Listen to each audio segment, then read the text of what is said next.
morning. Um, just checking in. I swear this series is just never a dull moment. I was beginning to have concerns, honestly, that this season may have gotten a little bit of a rut going, but obviously after last night, we're back, babies. Back and better than ever. The fact that the script was quote unquote flipped is interesting. I'm trying to, I guess, see it from Spyro and Ochet's lens. And I think that Spyro's concern was that it would be basically 6 against 4, basically, and that potentially Evie and Conquer and Zag and Och, whether willingly or not, and myself and Aerith would have been kind of the majority. And I disagree with that analysis, but I understand why he maybe thought that that was a possibility.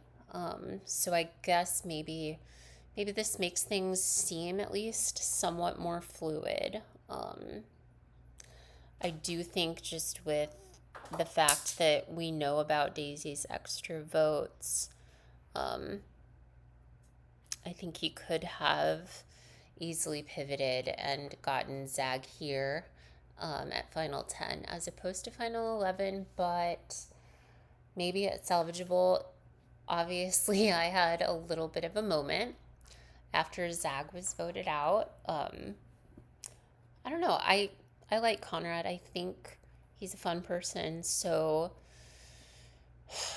it was just frustrating to see him be the one to get the short end of the stick when I feel like really I love Conquer, but I think that Conquer's the reason that they were even in that situation. So I do think from just an entertainment perspective, Conquer's bringing more.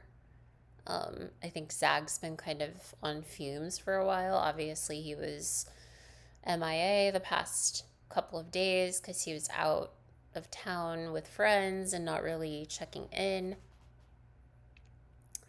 But I just feel like Zag personally was not really doing a lot of the messy stuff that got Conquer and him in trouble. So it just made me kind of sad because I do think that Zag was mostly loyal. I think he was loyal to Conquer first, but I still believe that I was in his ideal final 3 plans potentially. Um, and maybe that's silly of me, but I I think that there was at least a kernel of truth that he wanted to go far with me. Um, this round it gets tricky just because the clock twist is actually less. I mean, no shade, Liam, but I feel like the clock twist is not as catastrophic as it could be, maybe. I don't know. Basically, it just lowers the voting range for half the tribe. So 12 hours instead of 24 for your voting deadline at tribal. Um, but I think a, I think a more interesting mechanic would maybe be that those votes were revealed early, so you had kind of like a tally um, at the beginning of the day, like, oh, Daisy has 3 votes against her, and um, Conquer has 2, or Daisy has 4 with the penalty vote, and Conquer has 2. And then the last 5 votes are then very crucial. And so, assuming, like, say, Daisy is one of the people that wins, maybe not even, I mean, in this analogy, she wouldn't be immune, but maybe she's one of the people that has the extended time. So we would know um, that she still had the potential to combat those 4 votes with her penalty votes. Or I guess consider even Daisy's one of the bottom 5 people. And then we'll know whether or not she used her penalty votes at that 12-hour mark, and we can plan accordingly with respect to just kind of what we're going to do. I do think I'm going to need to use the penalty vote here, kind of no matter what. I have a feeling. So Spyro is so funny. He gets tunnel vision, and I feel like he's gonna hone in on wanting Conquer or Nate here, and I'm not gonna do Conquer. I think that's stupid. Um, when Nate is right there, but we'll see. Spyro said he wants Zag, Conquer, and Nate in any order to be the next 3 out. And he said that yesterday afternoon.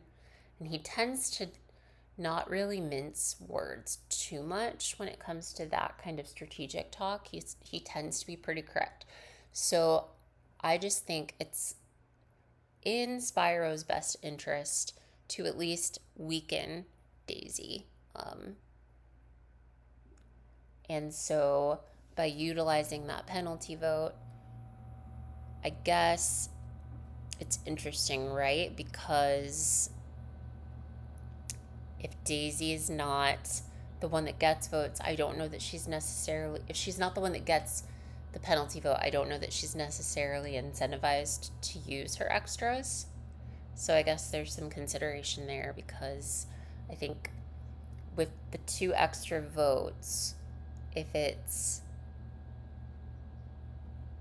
say we do get rid of Nate and it's Spyro, Och, Eevee, Conquer, Aerith, and myself versus Symmetra, Zero, Daisy, Nathan. At the final 9, I guess she could theoretically utilize those 2 extra votes to give herself, Sim, and Zero 5 votes. And then they would just need 1 vote to maybe swing things back and get out like Conquer, which is pretty intense. So I think I would prefer those not to be a factor, but knowing Och and Spyro, maybe they'll want to keep that in as a way to maneuver. I think in a perfect world, I don't really think that either. I don't think they need Daisy's extras in the game either way. I think it makes her more powerful, to the point where she just needs to flip 1 person next round as opposed to needing to flip 2 if she keeps those votes. But I think the game plan is that if Nate doesn't win immunity, hopefully, I think Och is definitely open, and I'm hoping Spyro's open to taking out Nathan. But we'll have to see. We'll have to see if that's in the cards. Feeling okay about this challenge.